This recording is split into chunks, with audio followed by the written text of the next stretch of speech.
everyone, it's Pat Southwell here and welcome to another episode of Solar Sidekicks. Today we are doing episode 18 and today, first of all, I'd like to acknowledge the traditional landowners of where we're recording this today, and that's the Wurundjeri people of the Kulin Nation. And we are remote, so not in Carrum today. Today, I am up here at being hosted by the guest. Now, our guest today is none other than Glen Morris. So a big introduction, Glen. Thanks very much. No worries, Pat. Yeah, this is kind of a reversal of my role, so kind of fun. I think I was just a little bit hesitant to drive all the way to Carrum Downs. Well, yeah, we actually did this one at pretty short notice. I appreciate you sort of being able to fit me into your schedule. But it's all right. It was only an hour and a half drive for me. Nice. I tell you what, this is the second time I've been up here. The weather up here, I don't know what you're talking about. It's saying it's terrible. This is actually, it's beautiful. A little bit windy, but the sun's out. I don't know how warm it is, probably about 10, 12 degrees, something like that. But I always tell people it's 5 degrees colder than Melbourne usually because of the altitude. Yeah. Right. Okay. Yeah, well, it's beautiful. Anyway, thanks very much for coming up. Thanks for hosting me up here, Glen. Really appreciate it. Second time I've been up here. I think I was up here a couple of months ago and you did one of your community days that you do up here, and I think you were presented with a gold Selectronic battery, or was it an inverter? SP Pro. It was an SP Pro, yeah. So that was a lot of fun coming up here. Came up here with my family. Really enjoyed doing that, and now coming up here for Solar Sidekicks. So I must say I'm quite impressed with your studio you've got here. There's a lot of stuff going on here. We've got buttons we can press for different things, and hands off. Yeah, I'll leave that to you. Even though I'm hosting here, I'll leave that one to you. But interesting setup here, and really, really great to be up here. And thanks again for letting me come up. Well, there's a few things I want to talk about today. First of all, just wanted to let's address the elephant in the room. Anyone who's been in the industry for a little while have known we've sort of been, let's say, at blows a few times on social media with a few disagreements. And so I'd like to. I think now we're sort of breaking bread with each other, and I've sort of seen you around at a few different things. We've shared the stage a few times at a few different events in the industry. And it's fair to say I think we're on the same page with a lot of things now. But there's probably been a time where there's some of the stuff we haven't agreed on. But probably a lot of that's been where I've been in my professional career, and that was working at the CEC for 5 years. So we're sort of on other sides of the fence. That's all. Yeah. I think that's right. Throwing shit at each other. Oh, well, it's good now to be more on the same side of the fence, and I think there's probably more that we do agree on than disagree on, and it's good to sort of be able to do a collaboration, not just like this, but even just to be able to see you at an event and say hi and all that sort of stuff. But I just wanted to first of all address that, and just a heartfelt thank you from me to allowing me to do this up here with you. It's a pretty big step, I think. I don't know how long I've sort of known you for. Probably only the last year or two since I've sort of got to know you a little bit better. But I've seen you around the industry now. Obviously you've been in it for longer than me now. I think when did you start? What was it? 19 something. 1991. Yeah. That's incredible. We had Andy McCarthy on a couple of weeks ago, and he said he started in 2001, I think, and you were 10 years before that. So by accident. By accident, yeah, right. So how'd you fall into it? How'd you fall into solar? Literally, I bought a house off grid, which you wouldn't believe it these days, but we didn't realise there was no mains power. Yeah, right. It was during the Sydney kind of property explosion, and you basically had to say yes on the day and basically negotiate and buy the place. And it was a little getaway house in Wallamai National Park. Right. And it was owned by Men at Work, the rock band. Really? Yeah. I've never heard this story. Do you tell this story much? No. I've never heard this. Keep going. This is great. Yeah. So, we bought it off Ron Strikett, the drummer from Men at Work, and I'm pretty sure they recorded stuff up there because they had the key to what we called the bedroom was the music room. Right. And you opened the music room. Anyway, it just had a diesel generator, and they kept a logbook of how much they were using diesel, and I was spending $250 a week on diesel. Yep. And I thought, when we took occupancy, we went, oh my God, no power, just a diesel generator. Now, my background's in electronics. I used to be an electronics technician. I knew enough to be dangerous, and I built my own system from scratch. I actually made my own inverter from raw components, soldered it all together, 2 and 3055 output transistors, etc. It didn't last long. It blew up pretty quick. But anyway, old Telstra batteries from telephone exchange that was being decommissioned. Not number 8 wire, but not far off it, linking it all together. Really dangerous bit of rubbish. So it wasn't long after that I realised I needed to get training. And so I went and did the course with Rainbow Power Company with Peter Pedals. Okay. And that sort of got me, skilled up enough to know not to be dangerous and make sure that I used licensed people for any LV work. Yeah, right. Interesting. So how much, so there was would it fair to say there was no grid connect back then at all? No. It was all off grid, wasn't it? I think probably late 90s was the first I reckon, connect. Yeah, that sounds to be about Rainbow right. Power were one of the first. Yeah, okay. I think Andy might have mentioned something about I think there was about 110 or something systems back in when he started in Australia, something along those lines. So yeah, you're talking 10 years before that, and there wouldn't have even been much solar around at all, like off grid as well. It was definitely off grid. That was all there was really. Like the way I got into it is because I built a system for my house. Yeah. It was pretty small, by the way. Panels were super expensive. I paid $700 for a 75-watt BP solar panel. Yeah. Yeah. And I had 3 of them. And that was enough to sort of basically run the lights and inverter occasionally. Yeah. Still had to use that generator. But then my neighbour wanted a system, so I kind of helped him, and then it went on from there. Yeah, right, okay. So what got you to Victoria then?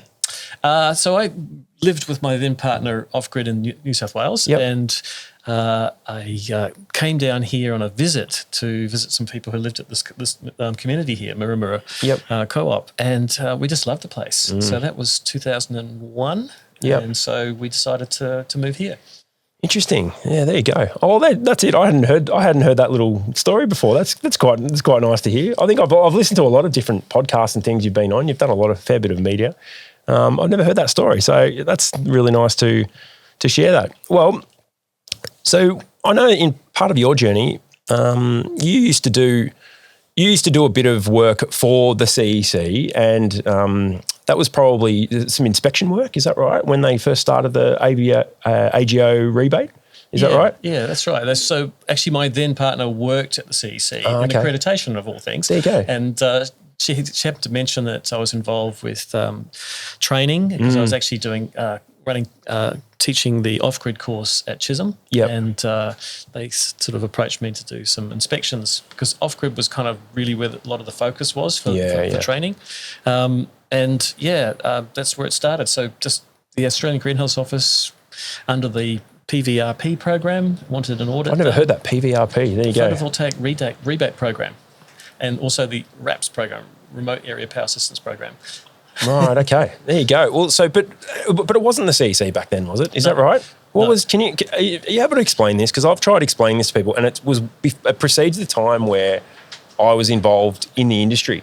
So what was it? We had, can you explain? There was a couple of organisations that amalgamated. Yes. Is that right? Well, it depends how far back you go. So there was SEIA, S-E-I-A, but not the SEIA that we have today. No, a different one. Which then formed into the BCSE, the Business Council for Sustainable Energy. That's what I remember that. I remember the Business Council. Yeah. Yep. So Rick Brazzali was the head of the BCSE. Yep. And they were basically representing solar, hot water and solar PV as their main kind of customers, you could say. Yep. But then Oswind came along and said, well, we should amalgamate because, wind is part of renewable energy. And so they had a rather awkward amalgamation, and Rick got kicked out, and they got a new CEO who took over and a new name, which was the Clean Energy Council. So the wind. Okay, so when you're talking, because I did know about this, it was Oswind, was it? Yeah. Okay, so Oswind, were they more of a utility scale side of things? Yeah, yeah. So you then had the amalgamation of something which is very much grassroots and small scale with a large scale type focused organisation, and the main thing they had in common was renewable energy. That's much it. Yep. But it was an awkward marriage. Yeah, right. So do you reckon that has been, because I mean, we talk about addressing elephants in the room. There's been a I think the CEC have got a lot of people off on the wrong foot for whatever reason from the start, I think. Do you think that's the root cause of why some people see the CEC in the light that they do? Do you reckon it's that marriage to where they started? Do you reckon that's where it comes from? So what happened over the successive years after the amalgamation was basically all the former BSE people left one by one. I think Mike Russell from accreditation was the last. I remember him saying to me, "I'm the last one from the good old days." Yeah, right. Yeah. So it was just a change of culture. Bigger organisation, new venue, different offices, everything changed. Yeah, right. Because I'd heard a lot of people who'd been when I sort of came into the industry and came into the CEC as well, I'd heard a lot of people talking about those days. Yeah. And for me, I'm like, I don't know, that's ancient history. I don't know anything about that. I must say, I just sort of, I just decided to not acknowledge it too much. But maybe I should have, because it sounds like it was a pretty painful. And the amalgamation was something that didn't go down too well with everyone by the sound of it. Yeah, I mean, even just changing the building. They used to be in like one of the green centres in Melbourne, the 60L building. Yeah. So, ACF were in there and going solar. It was kind of like the right vibe. Yeah, and then it went a little bit corporate. And I think they moved to Exhibition Street for a while before. Yeah, that's where I was. I was in, that's where I was working for the 5 years I was there in Exhibition Street. Yeah. Yeah, very corporate sort of environment. There's no doubt about it. So you were in a bit of a green hub, were you? Is that what it sort of felt like? A very green hub. Like literally, like you walked out in the atrium was all these plants growing naturally with a part of the filtration system for the building. Yeah. I mean, the 60L building's an early leader in the greenification, if that's a word, of corporate buildings. Yeah, very good. Interesting. Oh, that's some good history there. So now a lot of people know you as well for being part of the Smart Energy Council. Are you able to tell me how you got involved with that? Well, so I made the transition from being the Clean Energy Council's rep on standards. Yep. And I actually got kicked off by the then the manager of accreditation from the CEC, from the standards and training and accreditation group of the CEC. And so I moved away from representing the CEC on standards and moved to Smart Energy Council, who were then called the Australian Solar Council. Yeah. After a few years, I was approached to see if I wanted to be a board member, sort of more from the installer world, to sort of balance things out on the board. And I was vice president for 6 years. Yeah. Yeah, but that was, I think I finished about 4 or 5 years ago. Yeah, right. 4 or 5 years ago. Yeah, no, okay, that sounds about right. Because I mean, I see the Smart Energy Council as being much more of, there seems to be more of a focus on those grassroots type organisations and much more of a, I don't know, your smaller mum and dad businesses seem to be more aligned with the Smart Energy Council. That's the feeling I think it gets. It's probably worth telling the story of where they got to. I mean, they started off as ANZIs, Australian New Zealand Solar Energy Association or something, ANZIs. It founded in 1961. Yeah, I have heard that. Yeah. And so it's actually the oldest solar organisation in the world, national solar organisation in the world. Then around 2012 or something, they really were very, very academic focused. Some would describe it as like smoking jackets and cigars in a room talking about academia. Yep. But they had an industry conference every year, and it was kind of a pretty lame affair, but it was really about publishing papers. Okay. So mostly it was academia and it was about publishing papers, which was a great thing. I mean, that's how we get research done and peer learning. But they then hired John Grimes to basically make them a bit more accountable. So there was kind of concerns about their financial viability. And John kind of convinced them that it's time, guys, to bring the industry on board as well, not just academia. And so it became, kind of a parallel to the CEC in terms of conferencing. Yeah. But much more focused, as you said, on the kind of installer, distributors, people really ingrained in the industry, not the corporates. Yeah. I mean, but so having said that, the Smart Energy Council has certainly now got a corporate focus as well. But you do feel like at grassroots level, they are in touch with that too. And I mean, I can sort of see that from, sort of being on the outside, I suppose, you can sort of really tell that the Smart Energy Council do really care about those smaller companies. And very big on sort of policy with government. I mean, one of the kind of secret weapons, you could say, of the Smart Energy Council is the fact that John Grimes is in Canberra and he's got great access to federal politicians. Yep. And developed on both sides of Parliament too. That was a bit tense under Liberal, but definitely that access makes a big difference when you're trying to get reasonable outcomes. So things like with the Clean Energy Regulator, dealing with them. John can just go down to the office and actually have a meeting with them pretty easily. Yeah, right. Interesting. Good stuff. All right. Well, I want to also talk about, well, something, let's say it's maybe it's become a little controversial in the last few weeks, and I know you've been sort of pretty outspoken on it, and it's to do with the product lists, which currently sit with the CEC. They run the product lists, all the approvals. They have done probably since the inception of the CEC, I would think. Is that probably right, I think? Yeah, look, I can't tell you the timeline. No, but whatever it is, I've been in the industry since 2009, and it's been since then. I can only ever remember a product approvals list being with the CEC. So it's been a long time. They've had a good go at it. You've been pretty outspoken about thinking, like the CER have sort of come out and said it's open for tender, and they've sort of come out with a bit of an intention, I think it was, to say we're looking to probably reappoint the CEC unless there's some huge opposition, something along those lines. Now, from what I've some of the stuff you've been talking about, you've been talking to some product manufacturers that have been talking about some huge wait times in applications. Is that what you've been hearing? Shall I give you a bit of background on the whole approved product? I would love to hear phenomenon. So I think a lot of people would, because I think a lot of people in our industry just sort of see a list. Yeah. They see the CEC's got it, and they're like, I don't know, I think that's about right. They don't sort of see the other side of things. So I would love a bit of background if you can offer it. So around sort of 2012 to 2014, Australia became the dumping ground for dodgy solar panels. I do remember this. And the way I found out about it was I was actually teaching in Beijing to about 80 Chinese electrical engineers, people in the solar industry, a little course on off-grid. I went there as part of the Smart Energy Council and then Australian Solar Council. And then during the break, one of the engineers came up to me and said, "Excuse me, Glenn, but I'm just curious, why do Australia buy our worst solar panels?" And I go, "What do you mean?" "Well, they always want the cheapest ones. And they, of course, are our worst ones." So not only were they the lowest quality, and that was partly driven by our rebate system, which rewarded low price, but not performance. But on top of that, there was a lot of counterfeit as well.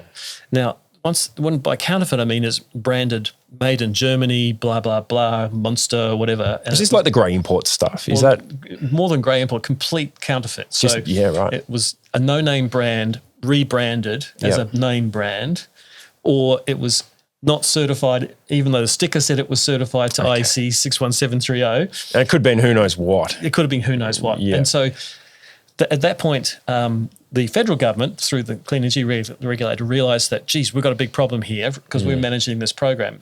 For those not familiar, the Clean Energy Regulator is authority for the sort of financial management of the small-scale renewable energy scheme and the large-scale as well. And so they were, from an economic point of view, concerned about federal money or federal incentive schemes being going to a counterfeit sort of product. So as a result of that, they introduced the requirement for products to be on a list. And the CEC, now bless them, this was a good thing to do, was to go and check the validity of those certificates. At the very early days, it was really just go to the test lab's website, type in the certificate number, not found. Yeah. Okay. And I think something like 80% of the modules disappeared off the sort of list once that checking was done. Yeah. There was so much. Was there something, correct me if I'm wrong here, was there something like 20,000 different types of modules that were on the list at some stage? It was huge. It was insane, wasn't it? Yeah. I remember it being, and a high number of inverters too, but not to the same. There was thousands of inverters that were on there too. So I guess, and what I'm saying is that the CEC have done a very valuable job in improving the base quality of products. That means that they do actually have authenticated certificates for their performance and safety. They aren't counterfeit by labelling, and they're probably not grey imports. If you don't know what that means, it means that they're supposed to be sent to a country which had low standards, but they ended up getting relabeled and sent to Australia. So that was a good thing. But when I come to the critique side, it's from I hear it, well, I should say in the last few years, I hear it a lot because I deal with a lot of companies who bring products into the Australian market yet to be certified, yet to be listed with the Clean Energy Council. And so they've got this new product and so they want to get it through the approval process. And they bring it to me as a kind of just a, seat of the pants assessment. I go, you haven't got a lockable DC isolator on your inverter then, so you're going to have an external one. Oh, really? Yes. That sort of basic stuff. There's no label on the outside of the product. It doesn't list the performance criteria of the product. Oh, really? So that sort of basic stuff. But when they go to list the product with the CEC, there's a couple of problems. Communication's been very poor. So they put in their application, they have to pay $5,500 for up to 10 inverters and up to 20 modules. There is no one-off option.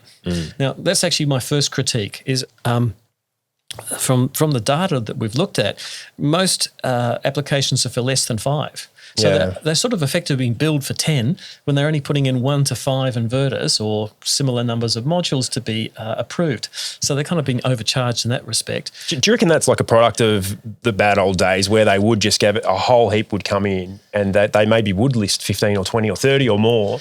Is that where that's from? Or yeah, well, that's called lazy. Yeah, that's right. Yeah, well, that was a long time ago. And we need to get with the times. True. Yeah, but now we have. A distributor might only offer 3 types of a module, like they're 460, they're 480, the 440 or something. Yeah, they don't bring in the whole range of that module.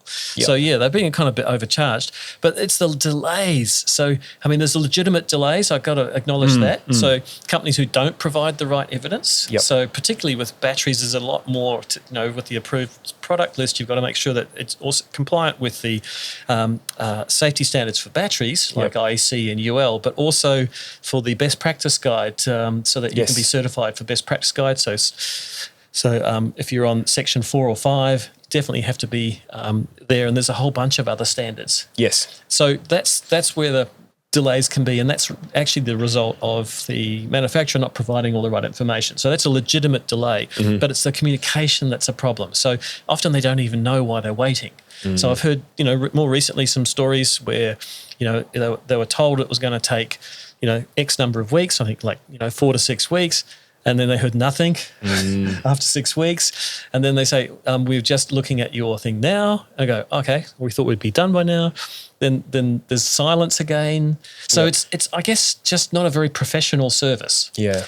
And as a result, the Clean Energy Regulator but independently, the Clean Energy Regulator did a sort of audit of the SRES scheme, and they looked at all sorts of factors. I think there was about 11 or 12 recommendations made. Yep. And one of them was to open up to tender the 3 roles that currently the CEC managed, which was accreditation, approved products, and approved retailers. Yes. The retailers, the CEC kept that under a new entity, the NetCC. NetCC, yep.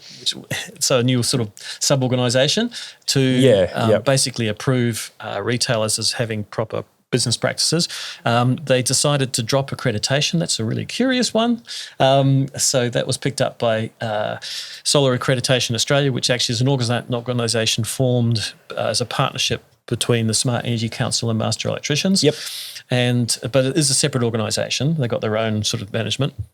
And now lastly, approved products. Now, approved products are where I see a lot of pain because manufacturers have a product that they want to sell in the Australian market, but there's a kind of little window of when it's going to be really appealing. And if you have to wait a year, which is, typically some of these companies have waited a year for approval with all the back and forth without much communication, they've kind of missed their window.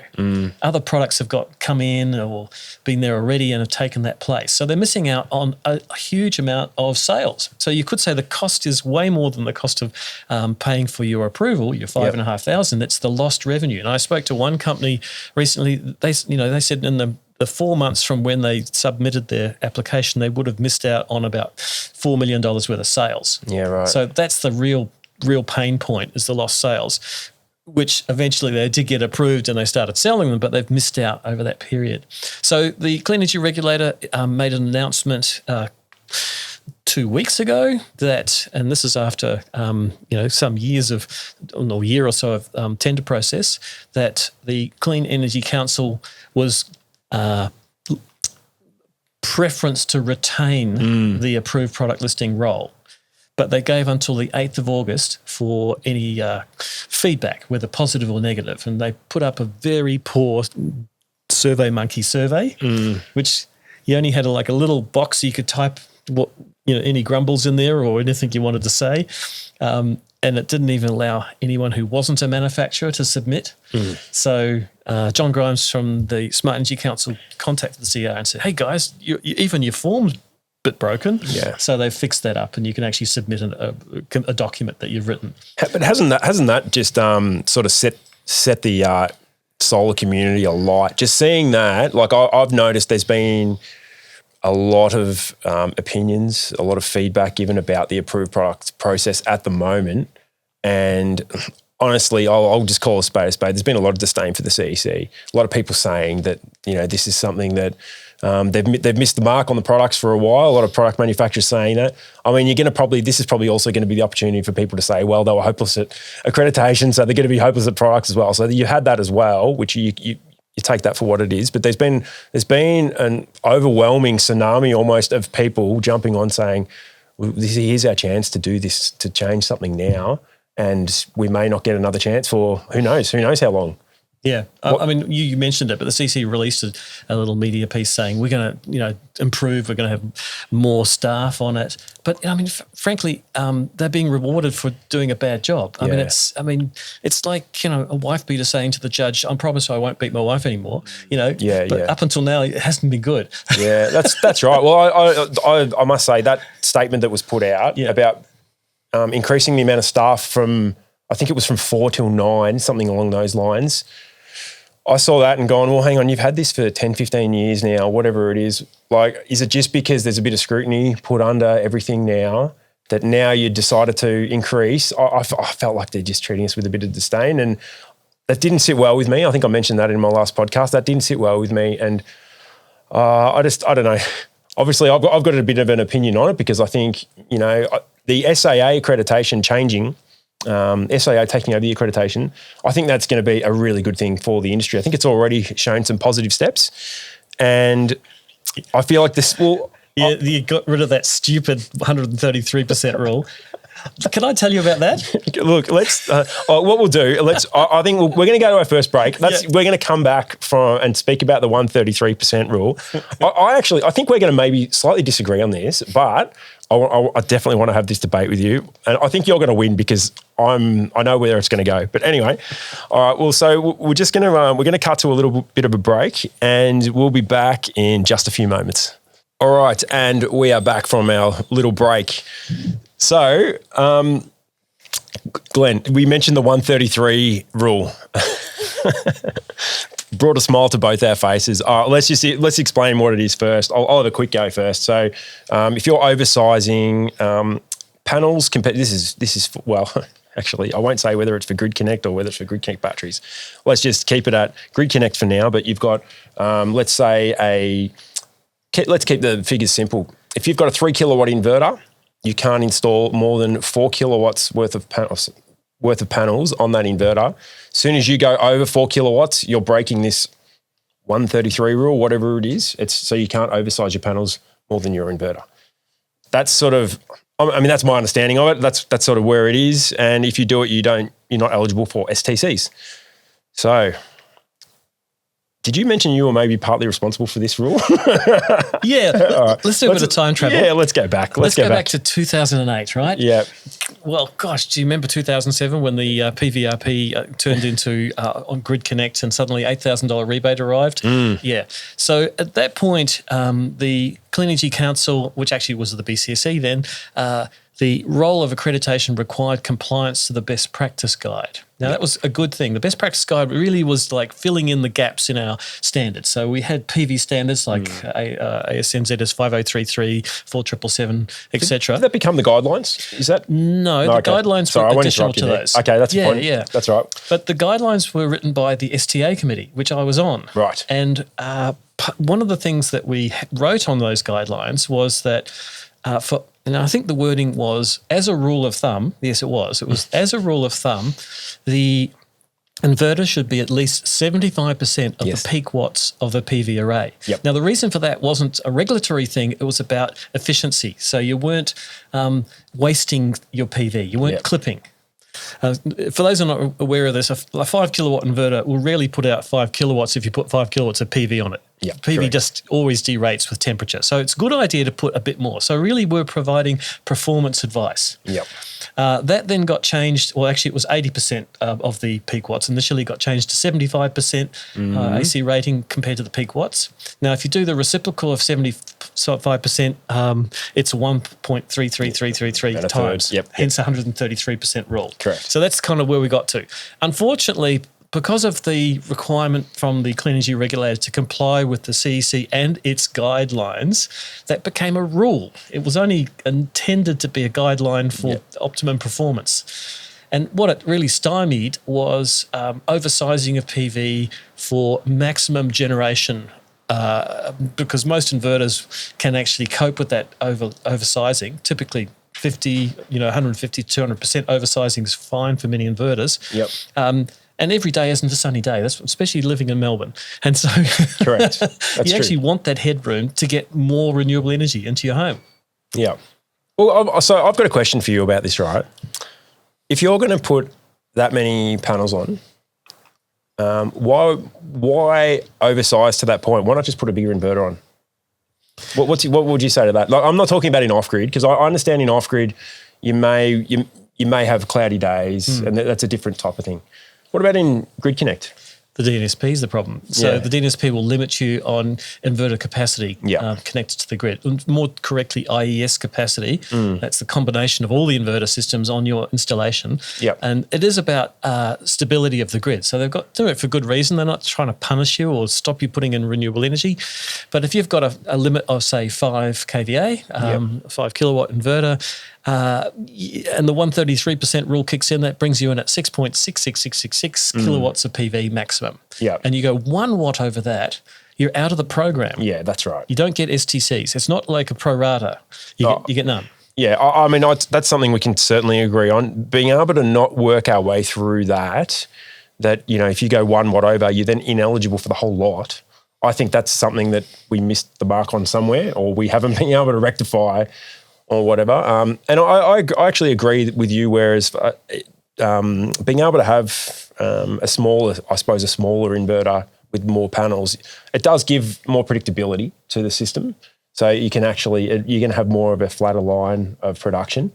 And that's good for DNSPs. They're going to like predictability. They're going to want to know how much is going back into there. Can I say the problem goes way back to 2001, actually? I just thought about it then. So in 2001, the white paper for renewable energy under John Howard, of all people, was released. And that basically set up the PVRP, the photovoltaic rebate program. Yep. And so they needed some way of creating certificates for renewable energy. And so they decided to divide Australia up into 4 zones, basically, from how sunny you were. So Central Australia was, Zone 1, through to good old Melbourne and Tasmania in Zone 4. And that was then used to calculate the notional amount of renewable energy that a system would produce on a yearly basis. Now, it's a really dumb kind of scheme from day one. It doesn't incentivize performance. Everyone gets the same kind of amount of rebate, no matter how good your product is, your panels, the orientation, all of that. None of that's considered. And so that 133% rule was really part of that mistake, which was to say, well, it's got to not waste any of that energy because we've given you certificates for it to produce.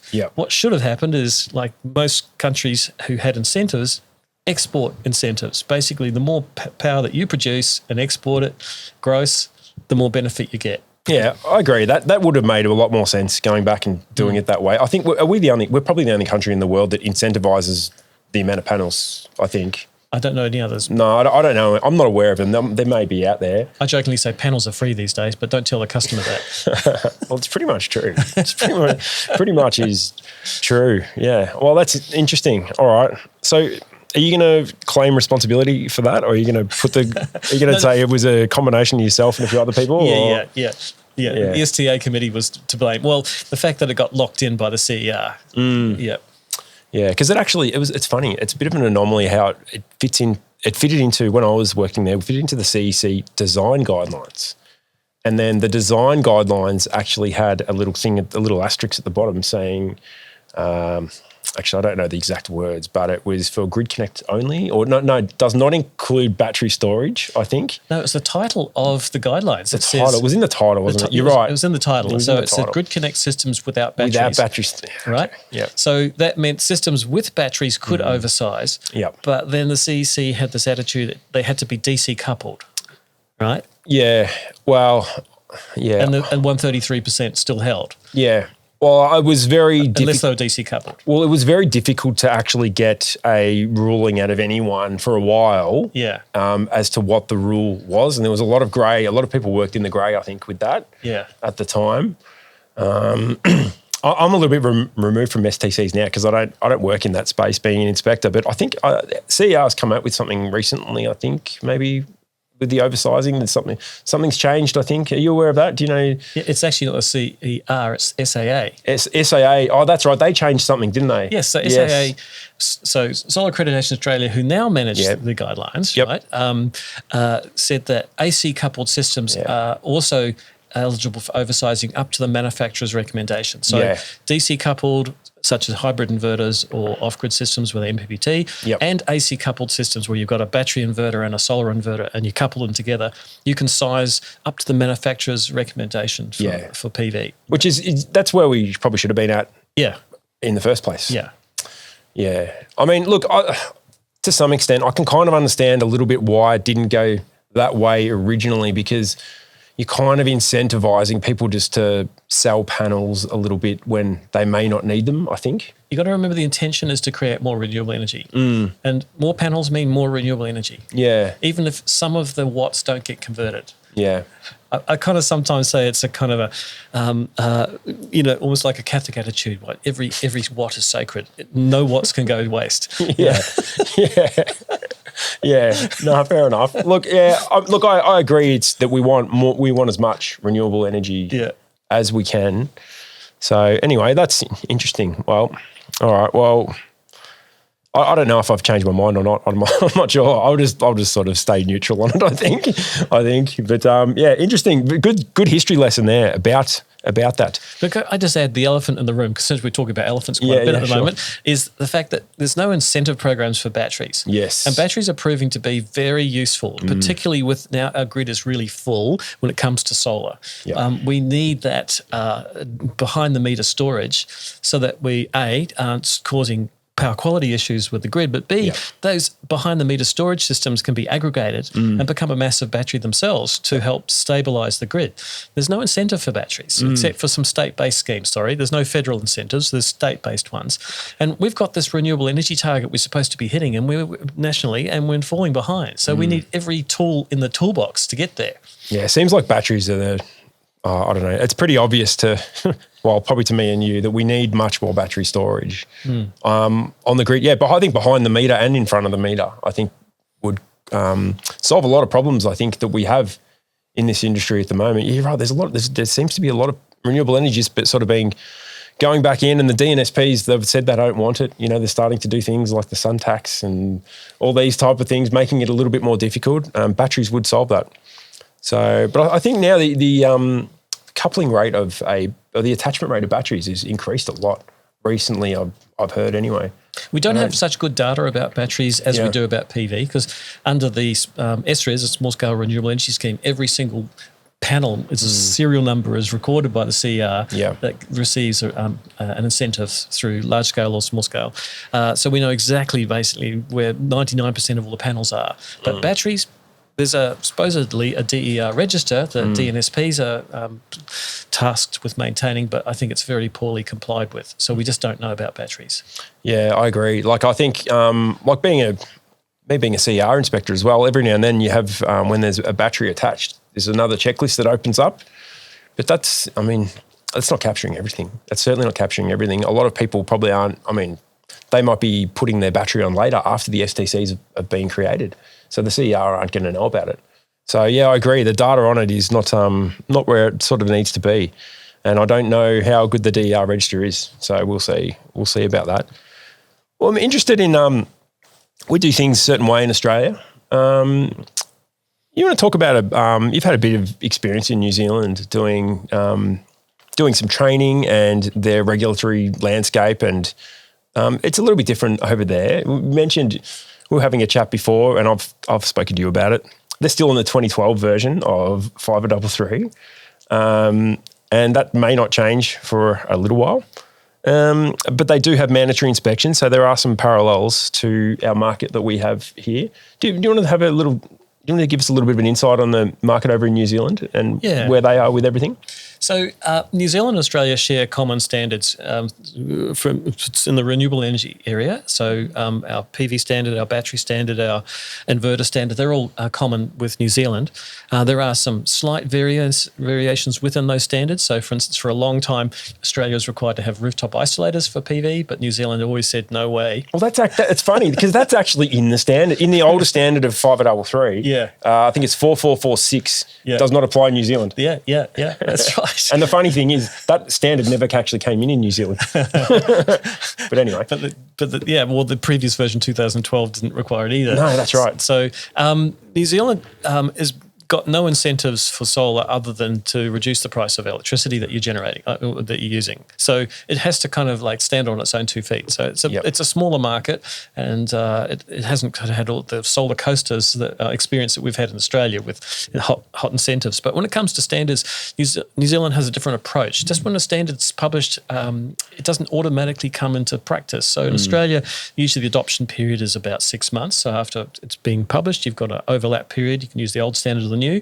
But in New Zealand, it has to be referenced in the electricity regulations. Now, they were last updated in 2010 with an amendment that just caught the 2012 version of 5033, fortunately. Otherwise, they'd be in the 2005 version. Yeah. That was like a really small document too. Yeah, really small document. Incidentally, fun fact, we were the first country in the world to have a national standard for PV. Is that right? Yep. Ted Spooner, who was the chair of the Standards Committee EL42 for a long time, he took that to the IEC, and it became the basis of the IEC standard 62548. So we basically helped the world get a PV standard. Yeah, and then a lot of other countries have adopted that now, have they? Yeah. So IEC 62548, I think, is the one. But yeah, coming back to New Zealand, they have this kind of, I call it the Bronze Age, the Silver Age, and the New Age, because the Bronze Age is the 2012, but they didn't acknowledge MPPTs, MLPE, so module level power electronics, so microinverters and optimizers on PV modules were not considered. So they actually had to have, notionally, a DC load break disconnector on every single one of them on the PV side. Now imagine putting a microinverter with a switch on the input to every microinverter. This wouldn't happen. Yeah, that's right. So the 2014 acknowledged these devices, particularly because they're safety devices. They make PV systems safer, and you didn't have to have a switch. Yeah. So there was this disconnect in New Zealand. It wasn't in the regulations, but we knew this was safer. There was a little bit of, just don't ask, don't tell going on for quite a while. But the 350 watt rule really caught out the microinverter people. So the rule was, and I can remember when we put it in there back in 2008 or something, we thought, well, panels are about 170 watts. They're never going to get up to 300, It's so funny now, doesn't it? I know, doesn't it? Like it's just like gone past us so fast. So we put an upper limit on the maximum PV power rating you can connect to an MLPE device. Yeah. Right, and that was stupid. The latest version, by the way, has no mention of microinverters. It's just ELV input, so that is the only requirement.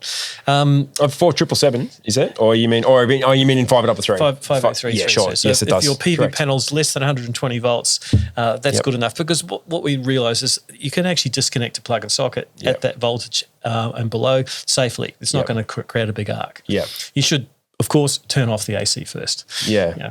But anyway, that New Zealand then missed out on the 2021 edition as well for the same reason, which brought in a whole lot of more sensible features. But what has happened in the interim, and this is reaching out to any Kiwis listening, is WorkSafe New Zealand will let you get an exemption to a newer version of the standard, but you have to apply for it. It costs you $400, and it's per design. So companies who sell microinverters, for instance, can apply to get an exemption to use the 2021 edition, and they've got a design that they've submitted to WorkSafe New Zealand. And they can use that design on multiple jobs, can they? That's right. Okay. Not per job. No, on multiple jobs. But it has to be no modification of that design. So, all right. Well, that's something that they can work with. And they're using that? Is that being... A lot of companies, product manufacturers using that? I know Enphase were very happy about that one. Yeah, well, did that mean that Enphase couldn't be installed? Because no one was using panels, selling panels that are 350 watts or less. They're all 400s. So, it was a real problem for them. The other problem is that it's not a matter of the regulations adopting one standard. They have to update all of the standards in one go. Apparently there's 300 of them. Yeah, so you mentioned this to me. I can't believe this is the case. We in Australia, you're right. It gets drafted, written, all the public comments go through, then published, and 6 months roughly adoption can be 12, depending on what it is. Unless you're in New South Wales, and unless it's not replacing an existing standard, and it's the day it's published. The day it's published, that's right. Which you can't even buy a copy. That's right. And that did happen on the last 5.3. That's right. There was people doing disconnection points and they didn't even know what they were. Yeah, that's right.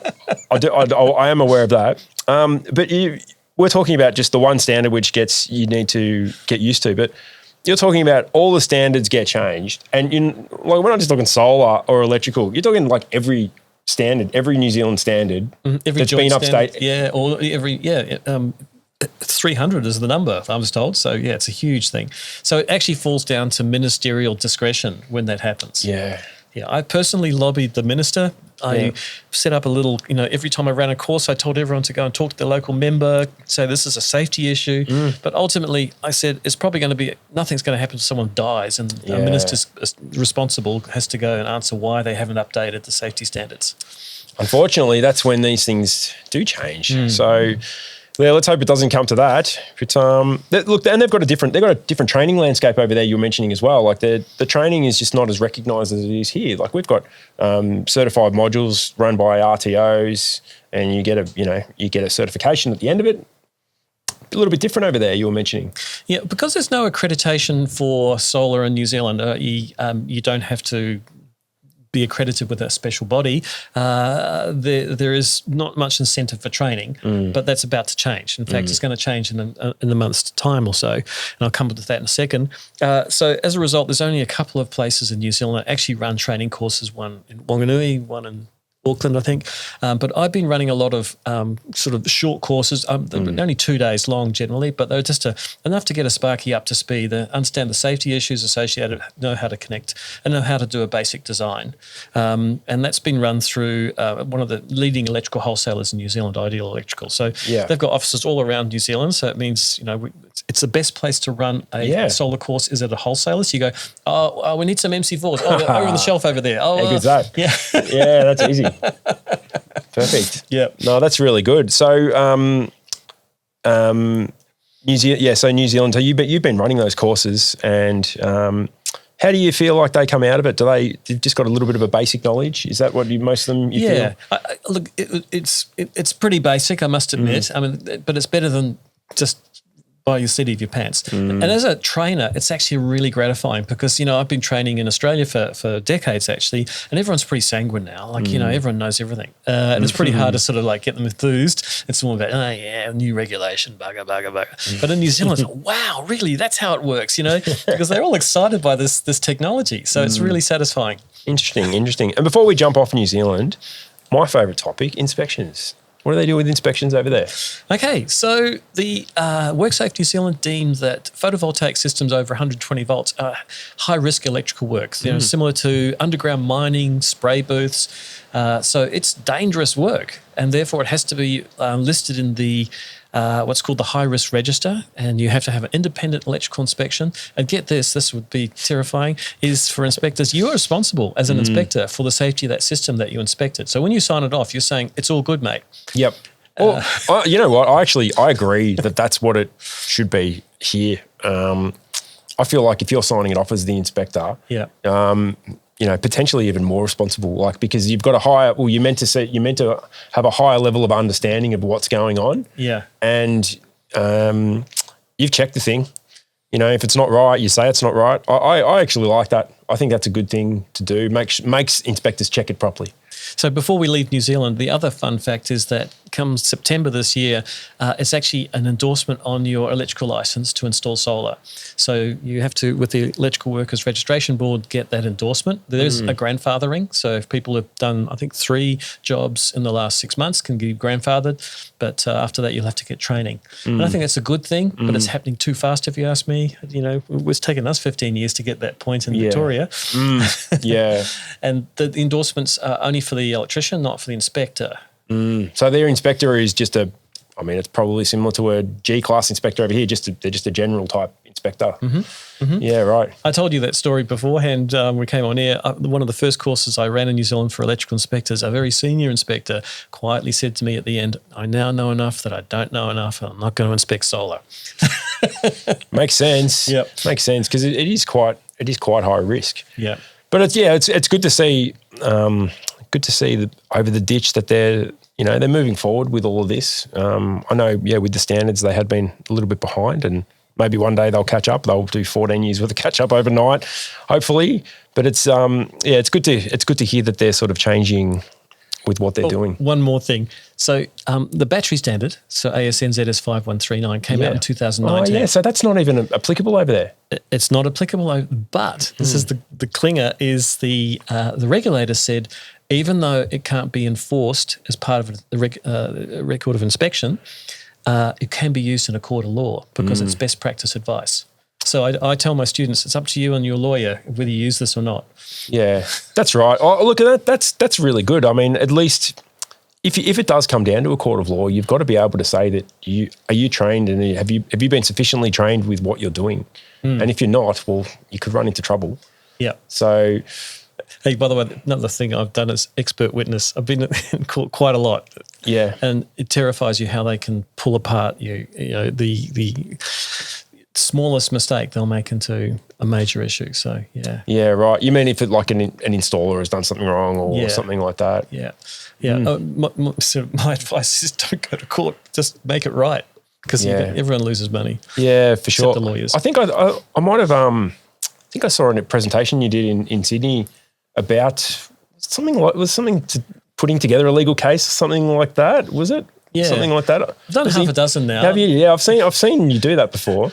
Interesting. I'll tell you just one example. So this was in Tasmania, and 2 mates, one's an electrician, one's an off-gridder. The off-gridder guy was saying to his electrician mate, can you help me? I'm just doing this little off-grid system for my small house. Yep. So his mate helped him out, right? But it wasn't really licensed work that he was being paid for, right? He was just helping him out. And he sort of did some of the design for the system. The system wasn't working very well. His mate stopped being his mate and started being an asshole, frankly, and eventually took him to court and saying that, you've buggered up my system. And in cross-examination of me, they got me to calculate the potential income loss due to the selection of the PV cable, because it was slightly undersized in terms of voltage drop, not in terms of cable rating, right?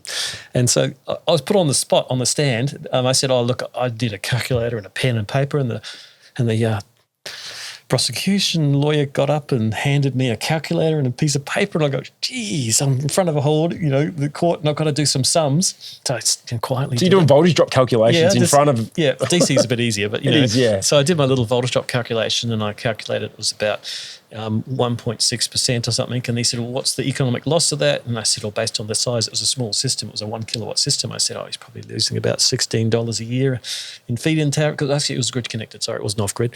Yep. So they were arguing over $16 a year. The arsehole lost the case, $40,000 in legal fees later. Really? For $16? Yeah. Is that what yeah, wow. Yeah.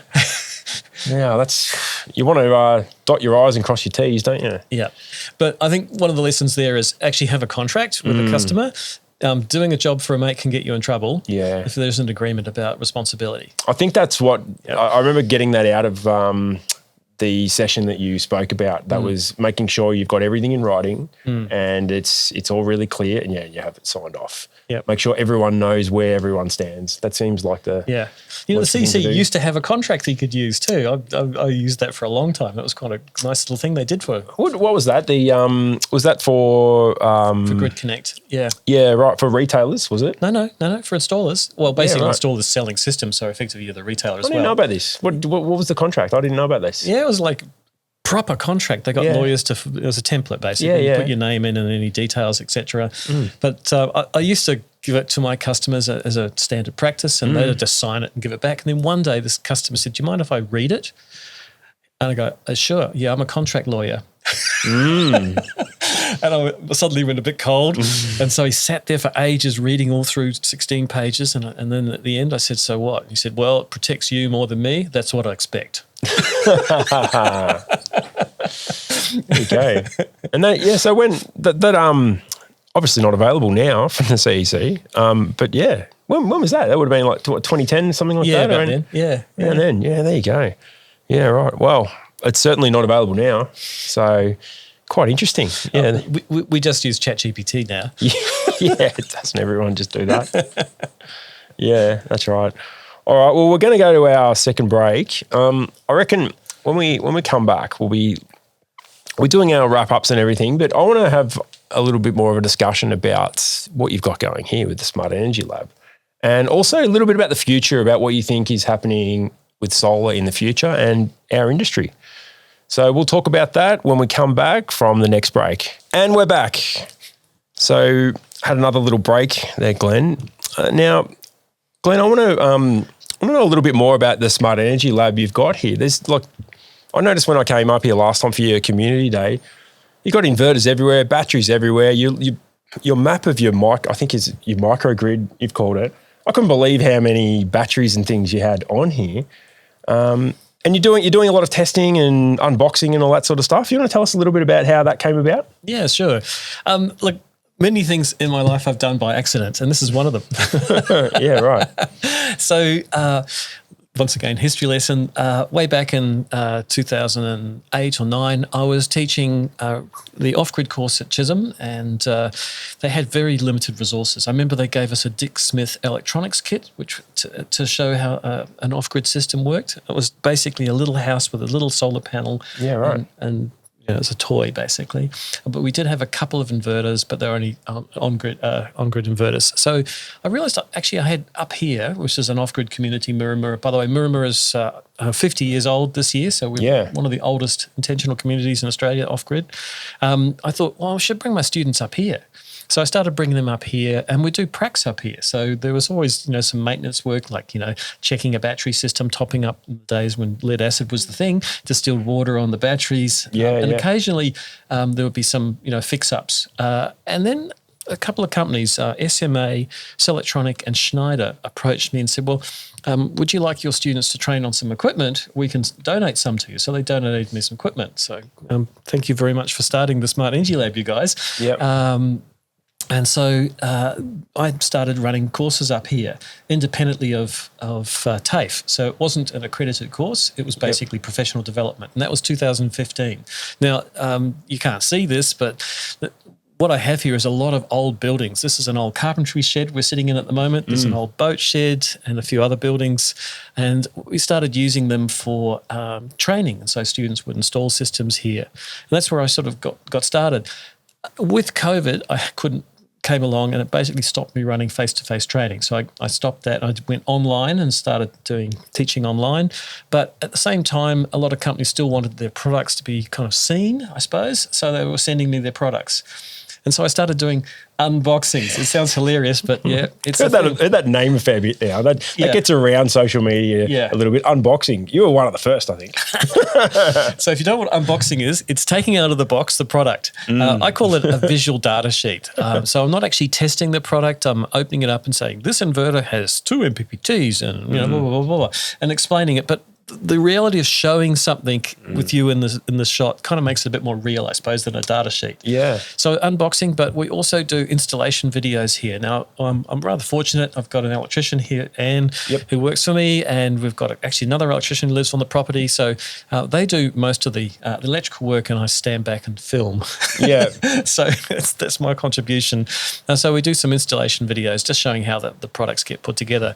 I mean, at last count, I think I've got about 20 or 30 inverters connected on the microgrid. We actually rotate them because take the old ones off and bring new ones on. Yeah, right. Yeah, so, a lot of brands. Yeah, okay. And the brands, they contact you and say, we want you to do an unboxing of our product. Is that right? Yep. How good. Yep. Even worse than that, I charge them to get me to unbox their Do products. you really? Yeah. Very good. It's not a secret. I had no idea. Basically, I'm paying for my skills. Because actually, if you ever had to edit video, it's like 10 times as much work as the actual filming. Yeah. And so there's a lot of time spent in the edit suite. Yeah. Yeah, okay. You got a favourite product at the moment that you like, that you think is? I don't know. That's probably asking what your favourite kid is. For a child is. Yeah. Of course, it changes depending on their behaviour. Yeah, of course. Well, it probably does change at the moment. So what are you liking at the moment? Okay, let me give you a few. Right. So I can't go anywhere without mentioning Selectronic because they've been basically the basis of my studio here. My first electronic inverter was my first inverter that I didn't make myself. Yeah, right. So SA21 back in 1991 I bought, and it's probably still going. Yeah. So awesome company, 60 years this year. Yeah. Been in business. So Selectronic is the home team favourite, fantastic off-grid inverter. I'll soon actually have a gold one mounted behind us. We're going to install the gold one. I was here when that was presented to you. Yeah. That was a lot of fun watching all that. And the other home team, Power Plus Energy. So they actually are going to give me some gold batteries to go with the gold inverter. And the gold chain. Yeah. So they're the home team faves because, Power Plus has been an amazing sort of phenomena. Like I've known Bradley for, he used to come up here and do presentations to my students, and he'd bring up a little 12-volt battery, lithium-ion battery or something. And that was only like 5 years ago. And now he's got like 100 staff, a huge facility, the biggest Australian-based battery manufacturer. So it's been an incredible journey for them. So it's great to see onshore manufacture for those two. But if you want to look at the new kids on the block, look, frankly, I've seen an awful lot of hybrid inverters and installed an awful lot of them. And they're a little bit same after a while. They have slightly different features and, the quality of the product slightly varying. But the one that's really blown me away, and I call it a sort of game changer, and I don't use that lightly, is Sig Energy. Oh, is that the 25 kilowatts? I'll show it to you afterwards. Sig Energy is really a company that's very new. It's 2 years old, right? And you go, whoa, hang on, 2 years old making the product. Actually, they're really 30 years old because they're all Huawei people who started this company. And so the expertise, if you're not familiar with Huawei, it's China's biggest IT, semiconductor manufacturer of phones, inverters, you name it. And, really they're a huge organisation and hugely smart. But some of their people just decided to start their own business. And so they're starting at the top level. They're not starting from ground level. So they've built a product that really addresses all the issues I think that installers have to face, which is the ease of installation for one. So we installed 336 kilowatt hours of Sig Energy batteries with 70 kilowatts of inverter power, so 7 stacks of 10 kilowatt three-phase on top of each stack in half a day. Yeah, right. That's a lot. That's a lot. Yeah. It's really as fast as you can open the box and stack them on top of each other, because everything stacks onto everything. Yep. So battery, inverter. And the inverters come in 5 through to 29.9 kilowatt range. Yeah, yep. Single and three phase. I think single phase goes up to 10 or 12, and then three phase up to 29.9. Right. And it's the same physical size.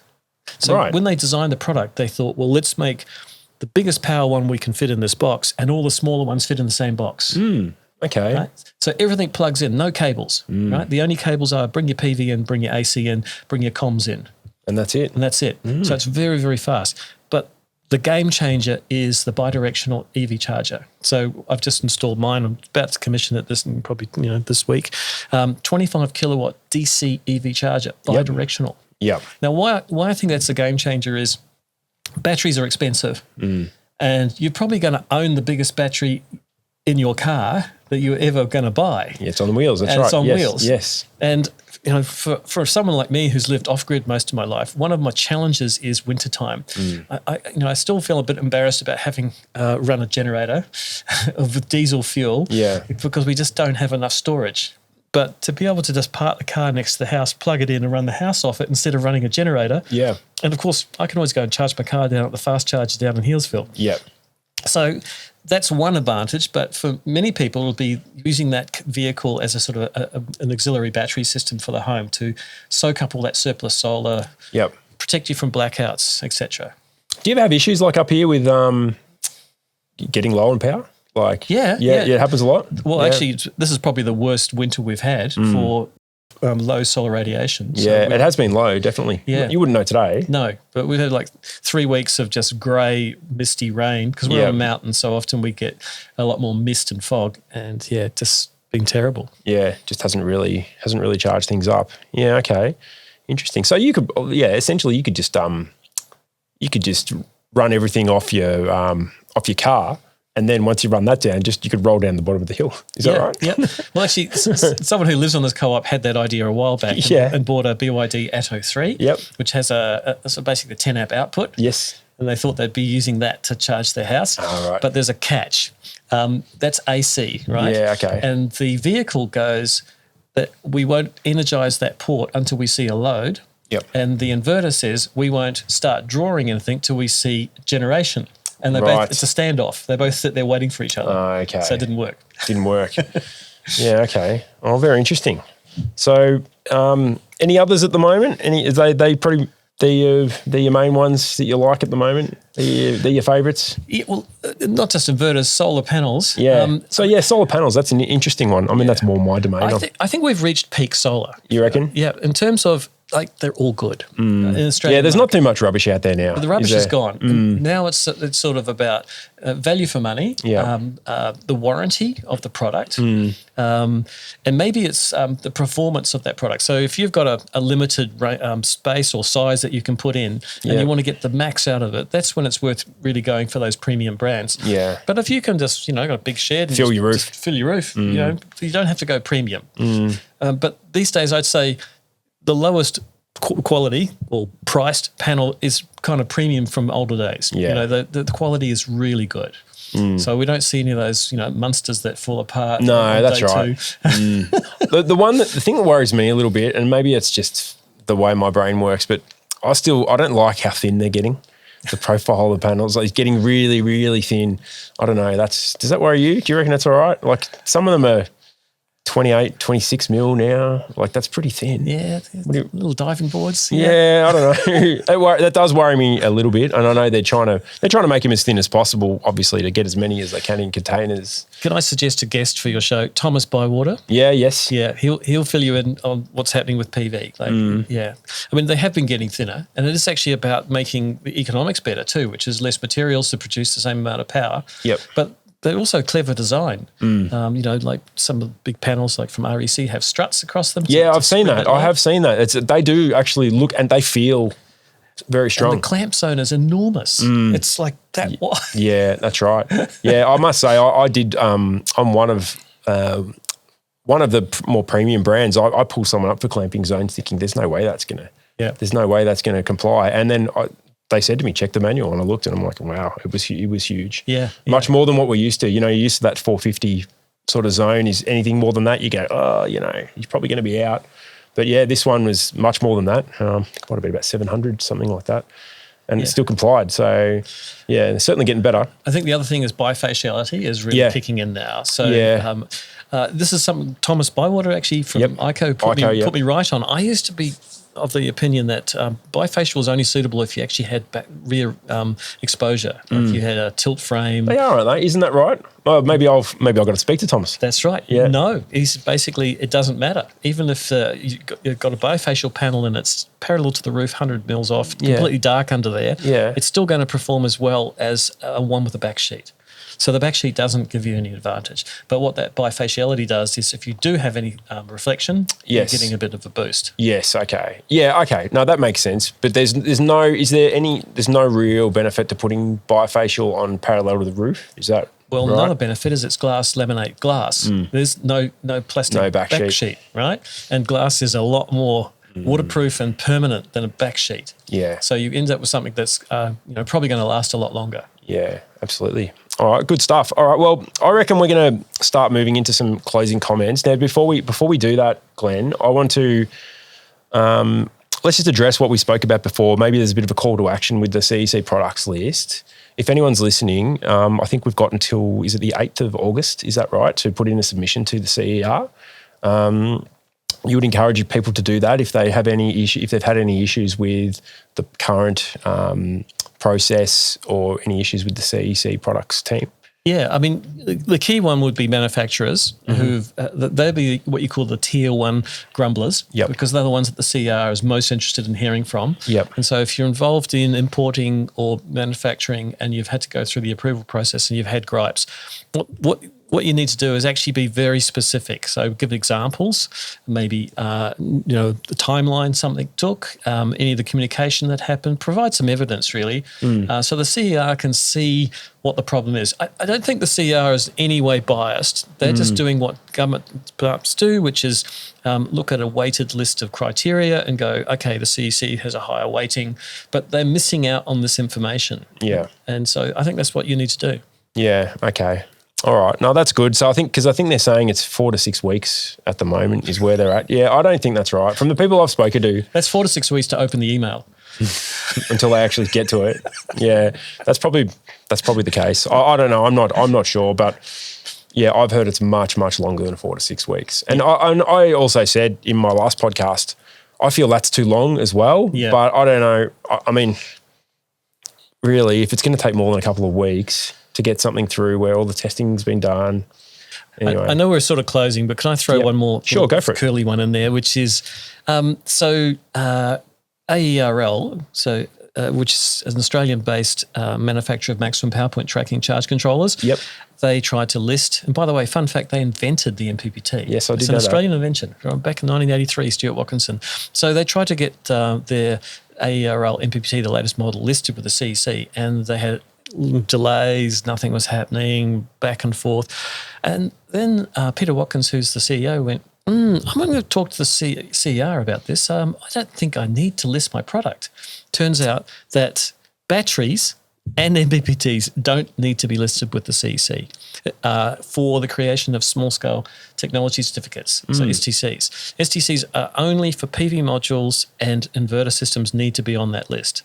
Yep. However, and this is the gotcha, the CEC have kind of convinced state governments that any program that they come up with, you got to have your products, the product has to be on the CEC list. So they've kind of captured batteries and other things.